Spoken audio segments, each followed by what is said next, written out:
បងប្អូនណាបងប្អូនទឹកតម៉ៅថ្មីទៀតហើយបងប្អូន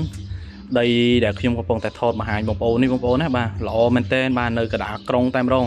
បាទមាន2 ឡូចុះគ្នាបងប្អូនបាទទៅនេះ1 ឡូបាទហើយកន្លែងនេះ1 ឡូទៀតបងប្អូនណាបាទអញ្ចឹងគឺទំហំសរុបបាទ8 ម៉ែត្រ4 តឹកហើយបដ ாய் 12 ម៉ែត្របងប្អូនដីនេះបងប្អូននៅភូមិជំរឿបងប្អូនសង្កាត់គោករកាខណ្ឌព្រៃភ្នៅរាជធានីភ្នំពេញហើយងាយស្រួលចំណាំបងប្អូនចុះមកពីវត្តឈូកវ៉ាបងប្អូនណាបាទតែ50-60 ម៉ែត្រទេបងប្អូនទល់មុខវត្តឈូកវ៉ាតែម្ដងបងប្អូនខ្ញុំព្រិចមើលនេះបាទគឺចេញទៅចំវត្តឈូកវ៉ាតែម្ដងដីក្តារក្រុងបងប្អូនបាទដីក្តារក្រុង1 ឡូយ៉ាងហោចណាស់ក៏ជិត 20,000 ដែរបងប្អូនណាបាទ1 ឡូជិត 20,000 ដែរហើយនេះបងប្អូន2 ឡូ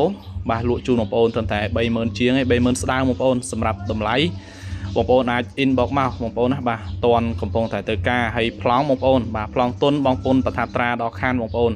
100% តែម្ដងហើយបាទតម្លៃនេះគឺកាត់ជូនបងប្អូនទៀតបងប្អូនហើយបញ្ជាក់ប្លង់អត់មានជាប់ធនាគារទេបងប្អូនដែលយកទៅសម្រាប់ដាក់ធនាគារបន្ថែមដើម្បីបង់លុយក៏បានដែរបងប្អូនបាទតើតើមកឥឡូវនេះមកបងប្អូនបាទទំហំបាទ8 ម៉ែត្រ 4 តឹកគុណនឹង12 ម៉ែត្របងប្អូនបាទតម្លៃ 30,000 ស្ដើងចរចាបានបងប្អូនណាបាទអរគុណមែនទែនសម្រាប់បងប្អូនដែលបានចូលមើលហើយជួយ share បងប្អូនណាបាទជួយ share ម្នាក់មួយឲ្យដល់ដែលបងដែលគាត់ត្រូវការរកបន្ទាន់ពិតប្រាកដបងប្អូនបាទអញ្ចឹងអរគុណច្រើនមែនទែនបងប្អូនកុំភ្លេចតាក់ទងមកលេខទូរស័ព្ទបាទទិញទៅសម្រាប់សង់ជាផ្ទះសម្រាប់រស់នៅឬមួយក៏ធ្វើជាឃ្លាំងគឺល្អបាទតំបន់នេះមានសុវត្ថិភាពព្រោះគេរស់នៅ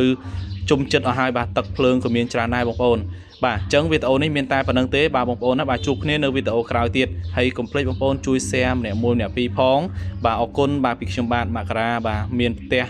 មានដីអាជីវកម្មជាច្រើនបាទដែលត្រូវការលក់ឡៃឡុងបាទសូមអរគុណសូមគោរពលាបាទ